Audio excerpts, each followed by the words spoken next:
There we go, guys. We have a brand new agent, Ariel. She lives in right outside of Knoxville, Tennessee. I'm pretty sure like in the Maryville area. So, which is awesome. She just graduated from the University of Tennessee a year ago. So she's 23 years old. Just started working here about 2 months ago, about eight weeks ago, and she earned the Q3 trip, the Puerto Vallarta trip, in her first 4 weeks. So that's averaging almost an eagle every single week when she first started. And she has been red hot. She's one of the top rookies in the entire nation. She actually grew up here in Charlotte, North Carolina. She went to Weddington High School, which is a really nice high school right down the road. Actually, a lot of my really good friends went to that high school. And so she grew up here in Charlotte, went to University of Tennessee, graduated. I'm going to let her talk just her story today. You know, what she was doing before this. She's from the Andy Santos agency, so the Santos agency, and she was trained by Carly Wallace, who was our guest speaker about 2 or 3 weeks ago. And so we had her on as a guest speaker, and Carly trained Ariel right here in the Knoxville area. So super excited. We're going to hear, you know, a lot about Ariel's, you know, past, why she came here, you know, what's helped her be very successful. And we're going to open up to some questions and stuff at the end. But guys, we are super fired up to have Ariel on here, one of the top rookies in the entire nation, who's been here only 2 months. So yeah, Ariel, we will shift it over to you. What's up, guys? How's it going? We're doing good. Awesome. I'm super pumped to be on this call. If you had asked me a year ago if I would be here or told me, I would have laughed in your face. It's insane. The last 2 months have been the biggest whirlwind. Everything in my life has just changed for the better, right? So like Kyle said, I went to Weddington High School, spent 18 years of my life in Charlotte, North Carolina. Well, right outside of it, but nobody else around here at least knows what that is. And, you know, I wanted to go to NC State. Since I was 8 years old, I wanted to be a doctor, and I was just stuck on that. That was all I wanted to do. I was, you know, pushing. I got my EMT my senior year of high school. Didn't want to wait 8 years to start practicing medicine, you know. And so then I ended up going to University of Tennessee. The cards just fell into place. That's where I ended up. And it was the best thing that ever could have happened to me, for sure. I studied neuroscience during my undergrad with an art minor. So it was a lot of really crazy differences in my classes. I worked EMS for about 6 years. I'm still part-time technically, but I haven't worked a shift in probably about 3 months now. I worked in Blount County, which is where I'm at now, so Maryville area, and I loved it. It was so much fun, man. Just, you know, the high intensity, the critical thinking that went into it. It was insane. I got to meet a lot of new different people. I walked in on people's worst days of their lives and was able to, you know, at least help in some way. I loved it. During my undergrad, I did a bunch of, you know, I was the president of a club, all of that stuff, but EMS and medicine was really where my heart was. Service was where I always, you know, found myself going towards. And in EMS, you see a lot of really bad things. And I don't know if you've got any firemen or EMS or police officers on here, but you guys, if you do, then you can probably agree that it's not something for the faint of heart. I saw a lot of dead people, right? I saw a lot of people in really bad conditions. I saw the way that, you know, cancer, heart issues, and accidents would really affect people's lives. You know, fatal car wrecks happen all the time over here on Alcoa Highway. And so being able to, you know, help people, help families, all of those things. I had to talk to family members when their families were hurt, all of those. And it was just a really, really rewarding experience for me. And so fast forward to my junior year, things just started happening. COVID was a big thing at that point. We were still on Zoom for university. I hated it. I took organic chemistry online. And if anybody knows anything about chemistry, you should not take that stuff online. I failed it the first time, actually, because I was like, I have no idea what's going on. And my professor just kind of, good luck, guys. And so I really had to hunker down and work really hard. I didn't have a life for about 6 months because of it. And then after I got through organic chemistry too, I realized that I didn't want to be a doctor anymore. So everything that I had planned for my entire life just went up in flames. because I was thinking about it. I didn't want to wait 4 years to start making money, start my life, things like that. It didn't align with my values anymore. I decided that Western medicine wasn't what I believed in. Well, I do for emergency things, but just the way that the hospital systems and things like that happen. And I was still working EMS, loved that part of it, but being stuck inside four walls of a hospital or a doctor's office didn't appeal to me anymore. And so I just sat there and I was like, I have no idea what I'm doing with my life, but I'm already this far into my degree. I guess I'm just going to finish it, which neuroscience was super cool. And I worked in an undergrad lab. I wrote a paper. I'm actually published in National Geographic on snakes and their behavior, which was really cool. So all of these experiences all led me to where I am, but I didn't know what I was doing. I was I was so nervous. I was like, I'm gonna go out into the world and have no clue where I'm going.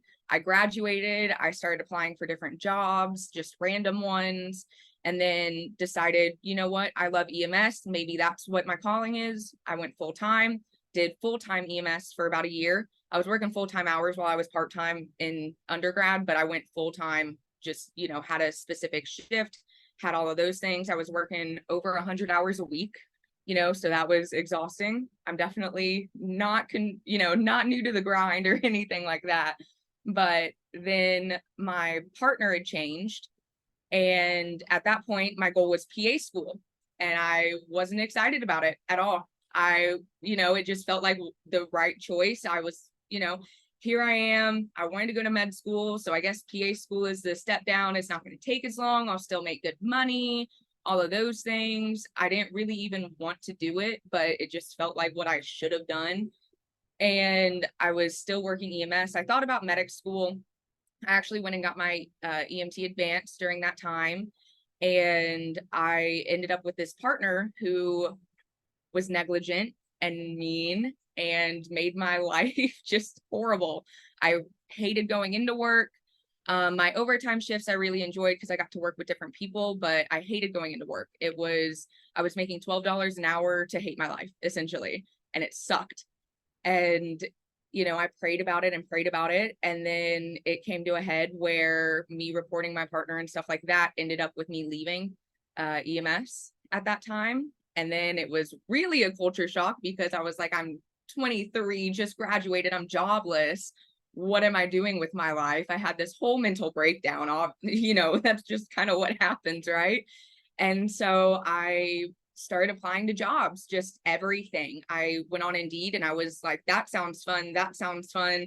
I interviewed for a timeshare company. Didn't know it was a timeshare company at first until I got to the third interview that I went on, and they were like, so timeshares. I said, what do you mean? And then I got an email from Altitude, which is Andy Santos's agency. And I didn't want to go. I'd been through probably 15 different interviews. I got offered a job on most of them, and I didn't take any of them. And I didn't want to go. I almost didn't. And the phone call interview with Andrew Ling, he started talking to me about hydroponics. He's road tripping with his whole family across the country, like doesn't live any specific place. And I thought, if some guy that's that cool is the one screening me, how cool are the other people that are in this, company? And so the next day, no idea who Andrew Santos was, no idea who Austin Nice was, no idea about anything. I didn't even really know what I was doing. And I get on Zoom with Andy, and he is one of the coolest, most down-to-earth people I've ever met. Come to find out, he's my agency owner. And he offered me the job. And I, took a day, talked to my parents. I'm really close with my family. Talked to them, and I was like, something in my heart just tells me that this is right. This is where God wants me right now. If it doesn't work out, then I can find a different job. But this is the only one that I've been excited about the entire time that I've been trying to find something new. And so the next day I talked to Austin Nice, who, if any of you guys have met him or heard him speak, is a whole character in and of himself. And I was like, oh man, okay, this is going to be fun. This is going to be hard. So I took the job. I went full speed ahead. He said, can you do it in 2 weeks? And I said, yup. I've got nothing else to do. I don't have a job. So then I ended up in the hospital the night before my insurance exam. So I had to reschedule that. I was on painkillers trying to study for it. It was the craziest experience. Then I was on painkillers learning my sales talk. Somehow ended up making it, learned my sales talk. I could recite it in my, I was having dreams about my sales talk, which was crazy to me. And it all just kind of fell into place. And, taking all of the stuff that I had learned, because I was not a outgoing person before I went into EMS. I wasn't, confident in my abilities before I went to college. All of those different things kind of led to me being able to have that start. So my first week, Carly came out and I was terrified. And, I ended up riding almost 19K that first week, which was, no idea. No idea. I was like, this isn't happening. I don't know what's going on. So I wrote that. And then the next week I wrote a whopping 2K. And Austin had come down. He was showing me how to go into those bigger businesses. I was sitting there like, I just wrote 19K and now I just wrote 2. Am I, just getting lucky? This isn't real. There's no way I can do this. And then I almost eagled the next week. So, and then on the train more, everything kind of started falling into place. I had my own territory. I made really good friends with the police department in my territory. And last time, this last train more was my second train more. And when I went out there, every single one of them hugged me when I got there. They were so excited to see me. I actually ended up hanging out with them like way longer than I probably should have for a work day. But that relationship that I had built with them led me to every other referral and led me to writing, I think I wrote 18K last week. And so just everything, watching it all come together has been the most incredible experience of my life. Because when I was working EMS, I was on 24 hours off for 72. And then I was picking up shifts in between. So there were days where I was working 72 hours straight, right? And I was making $12 an hour. I never, ever would have imagined that my bank account would look like this, that my life would look like this, that I would be surrounded by so many people that are so cool. Like Kyle called me and he was just the like super laid back, super, what's up, Ariel? And just everybody here is a person. And I never would have imagined that. The lifestyle changes that came along with that was crazy too. I threw myself into this business. The Elevators podcast, I've listened to probably every single one like 5 different times. That is one of the biggest things that helped me because it put me into the mindset of I'm not only building a business, but I'm building a life for myself. I'm building something like an empire almost. It's something that I want to really throw myself into because you guys don't know me, but if you do know me, if I go into something, I'm going full fledged. I'm not, no second guesses. We're just going straight into it. And so I threw myself into the Elevators podcast and I really, really just enjoyed connecting with the different people I worked with. So that's probably the biggest thing that's helped me because I think when I checked my stats yesterday, I'm around 82K in gap. Yeah, in gap. And which is a crazy number to look at, right? I've been here for two months. I've got somebody that I'm helping train that's on my team now, and I just don't. It's been this whirlwind. It's like I blinked and suddenly I'm this business owner that's working really hard and waking up at 5 a.m., going to the gym in the morning. I've got a bedtime at 9 p.m. Who does that? That was not me 6 months ago. And so really focusing on those personal connections has been really rewarding for me. So when I text Carly pretty much every day, sometimes it's me crying like, I don't know what I'm doing here. This is ridiculous. But most of the time it's me asking for advice. It's me, telling her good job, her telling me good job, those personal connections that you form with people in the business. That's why I love the Train More so much. My background is actually on my phone is actually a picture that we took on the Train More. Because I can look at it every day. If I don't want to get out of my car, if I don't want to, leave my apartment, things like that, I can look at it and realize, hey, what are these guys going to say when I see them on the next Train More or when I see them at the Q3 incentive trip and I didn't push myself the way that they would want me to.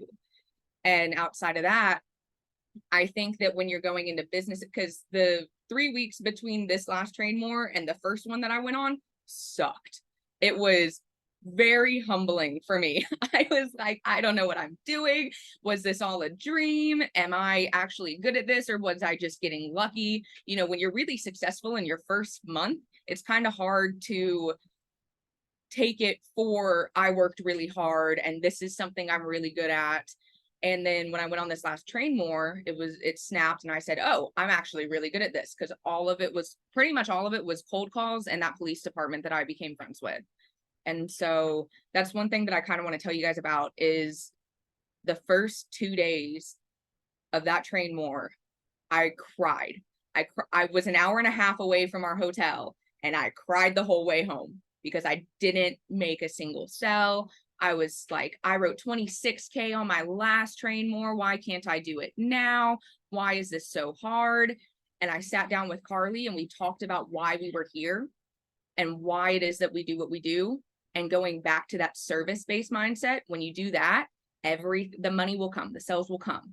If you're there genuinely wanting to help people, like for example, my mom had breast cancer 2 years ago, and she had to spend her father's inheritance on it. So my grandfather's inheritance on it. So going back to that service-based mindset of, I really care about these people. I'm going to become your friend first. I'm going to tell you what I'm telling you because I want to protect you and your family from going through the same thing that I've gone through, or that these other clients that I have gone through. Everything works out because I walk into places and I spend probably longer than most people would consider is okay on my sales and my demos and things like that. I spend probably like 10 minutes on that first page just because I really want to get to know them. I typically know if they're married, their family life, the names of their kids, if they play any sports, anything like that before I even get to the first page on the demo. Because I feel like building those relationships, I mean, my clients text me all the time and they're like, hey, Ariel, how are you? Or things like that. And so when you build that, they trust you, they want you to help them. And a lot of times it's gotten to the point where I don't even get to the, price build up page or the return of premium page. And they're like, cool, sign me up. And it's, what do you mean? Are you sure? Do you not want to know about this? Nope, sign me up. I make decisions quick. You seem like you're right, whatever. And it's just been this humbling experience. But I think that a lot of people forget to become a person first and to become a friend first and to be really service minded, because it's easy in this job. You're in sales. You have quotas that you want to hit. You have, goals that you have. You want to eagle out all of these things, and all of that's going to come when you sit there and really dive into their history, dive into what it is that they need, what they want, what their life is like, and figure out how to be the best service to them. And I think that this company was founded on things like that.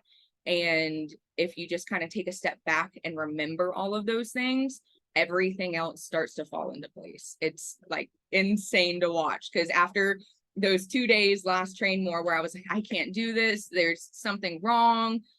I was so set on that number and beating myself, and I beating Austin nice, because I told him at the beginning, I was like, I'm going to give you a run for your money, man. I'm a month in, watch me do it. I didn't, but we're working on it. And because last train more, he beat me by about like 1,000, I think. And I was so mad. But on that Wednesday when I went into it and just was like, I'm going to go help some people, going back to the reason I was in EMS, the reason that I wanted to be a doctor, all of those things, what my whole life has been about up until this point. And then putting it into this job and realizing that's why I'm here. That's why God put me here. Boom, 18K. So, but I think that's pretty much all I've got for you guys. So. Holy smokes, Ariel, this is awesome. Oh my gosh. Like I have so many great takeaways from this. If it's okay, we're going to leave it open to the audience for any questions, comments. I definitely got a couple, but I'll let the audience speak first. Ariel, this is Allie B. I just wanted to say, great. Your spirit is infectious. It's really what a lot of us, I'll speak for myself, what I needed. And also you're in an area that I go to sometimes. So I'd love the opportunity to catch up. I'm assuming that Kyle I mean, obviously I can find you on Vox, but I'm assuming Kyle has your contact as well. So if you're cool, I'd like to hook up. Oh, please, absolutely. That's my favorite thing about this company is making friends, meeting people. I don't know if you guys have heard of Detland Snow, but he's on my team too. Well, on Austin's team, and he lives out in Colorado. We started setting up as FaceTime every Tuesday so that we can catch up, go over stuff, help each other out. I love meeting, like that's the best part. I'm a huge people person. I don't know if you could tell, but I really love, please, please. That's all I have to say. Awesome. Okay. Yeah. I look forward to it. Maybe Yeah, even next definitely. week. Oh, All right. yeah, absolutely. Ariel, I just want to say thank you and, really bringing it back to the reason that we do what we do every day. And one of the most important things, like you talked about, was really we are salespeople, but we've got to get to know the people that we're sitting there talking to, what motivates them about their family. And sometimes I think a lot of agents, they get right into the demo and they're not getting to build that rapport. So thank you for bringing that back because that's very important. Oh yeah, I don't even really like calling myself a salesperson because it always gives me the vibe of that crazy car sales guy that's running after you in the parking lot. I mean, we are salespeople, that's what we do, but we're also here to provide a service, and I think that's awesome. So thank you. Hey, Ariel, I got a quick question for you. So this is awesome stuff. You are rock solid with your schedule. You kind of mentioned it that you're part of the 5 a.m. club. Could you walk us through, like, you're brand new here, so you're all about developing the right habits. What does your schedule on like a daily, on average, look like from the time you wake up to the time you go to bed? Like, what does your kind of daily, activities kind of look like? Yeah, definitely. So this was one of the things that was so important to me to kind of hone in on when I started, because I was like, my schedule sucks. I have no sleep schedule. On my days off, I just do whatever I want to. It doesn't work like that here. And I knew that. So I was taking different advice from different people, the Elevators podcast, the 5 a.m. club, different books I read, Atomic Habits. I'm a huge, huge fan of reading. So adding those self-help books into like my novels helped me a lot. And so I wake up I'm trying to get to like 4:45 because I don't do well waking up. I'm not a morning person. I kind of got to slap myself in the face and get out of bed, or else I will just lay there and go back to sleep. And so I try and wake up around that time. When I first started, I was trying out two different things. So I was trying the gym after work and I was trying the gym before work. Turns out going to the gym before work keeps you in that mindset. It starts your day out really well. I was almost like high, giddy, whatever, when I went out into the field the first day that I went to the gym in the morning. I've never been a morning person. And so now I go to the gym in the morning. If I don't finish my gym day, sometimes I'll go back after work. Usually I'll go for a walk, whatever it is after work, but I try and get out into the field by 9 if I can. On Mondays, Wednesdays, and Fridays, I get out at 10 because we have that agency call. We have agency call, team call, and then a kind of like self-help call on Fridays with my team under Mitch McKinney. And so those days I go out a little bit later. Sometimes I'll go out really early if it works out, but because of my gym schedule, it usually doesn't. And those are things that I don't want to miss. So once I get off the call, I go straight to wherever I'm working that day. And I go B to B to B unless I have appointments set up. I really enjoy going B to B, but I also enjoy making those relationships where I can catch back up with somebody and be like, hey, so this is what I do. You were busy last time. Let me share this with you. I actually had a guy that runs a major insurance company around here that wants me to demo all of his employees across the state. So, and I sat with him for like 3 hours. Yeah, it was insane. Boom, no idea what happened, but it was great. We just got along really well. And so I do that. I take the time to walk in, make those personal connections. And then after work, sometimes I work really late. Like yesterday, I didn't get home until 8 because I was working with a police department. And so I was working on their shift change. So it was just one of those things. And so I didn't go to the gym this morning because I had to get up. I had to get up early, all that. But typically I try and get home, or I try and stay out until like 5:36 if I can, but sometimes 5. It's really whatever works, wherever the area I am in, typically when they all close down. And then after that, I go home. Sundays, I meal prep, things like that. I really like cooking and I didn't want to lose that. But after work, I'm exhausted. I don't have time to sit here and make bread and, make all these different things that I want to. So on Sundays, I meal prep. And so I'll eat my food. I'll read some of a book. I'll do, paint my nails, whatever kind of thing that I want to do that day. Sometimes I'll just sit there and just hang out. And then I typically try and wind down around 8 and pass out by 9 if I can. Sometimes it works, sometimes it doesn't, but then just start it all over. And Saturdays are my fun days. I do something with my friends, whatever it is, go to the lake, all that kind of stuff. And Sundays I go to church, grocery shop, and cook. Wow, that's a very rigid schedule. Very, very disciplined. That's but I love it. Awesome. That's the recipe for success, Ariel. Keep doing it. This is awesome. Any other questions or comments for Miss Ariel?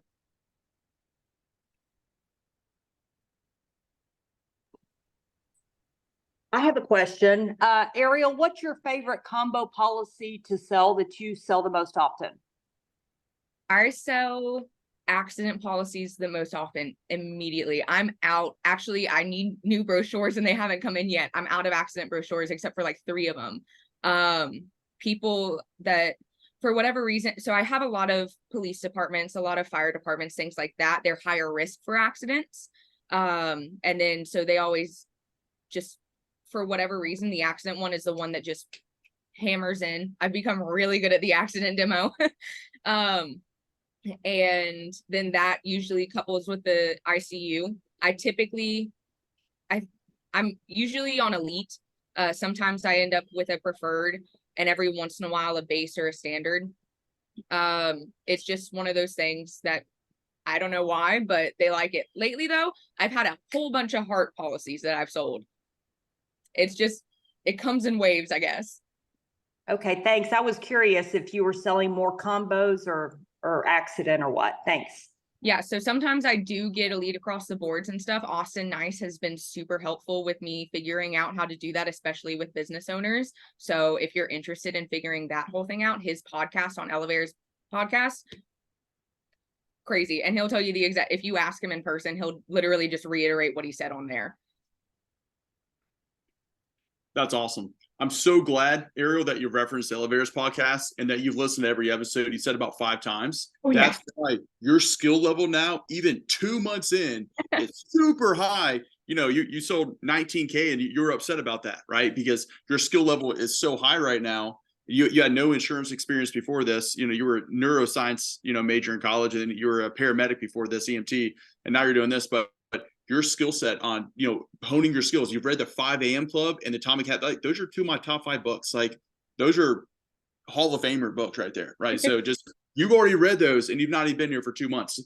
And then you've listened to every podcast 5 times. Like, that's why. Like, that's a game changer skill development. So we're going to, any last questions for Ariel before we wrap up, gang?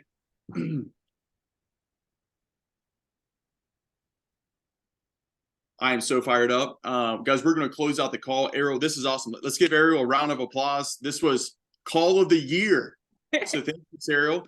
And, I do want to say thank you guys so much for having me on and letting me talk to you guys. It's very humbling. Thank you. It's so cool. And guys, again, she's from Charlotte and she graduated University of Tennessee. That's awesome. She lives right there in Las Vegas. Awesome sauce. Hey, Ariel, thank you so much for being on today. Go crush it today. Thank you again. Thanks, Ariel. Couple last things, just kind of wrapping up. I'm just going to share some of the notes I had from the call today. So she's been, like we all know, about 8 weeks so far. So she's memorized her sales conversation word for word for word for word before she even got into Sales Academy. That's definitely helped her have recipe for success. Even while she was sick, she still memorized it. No excuses.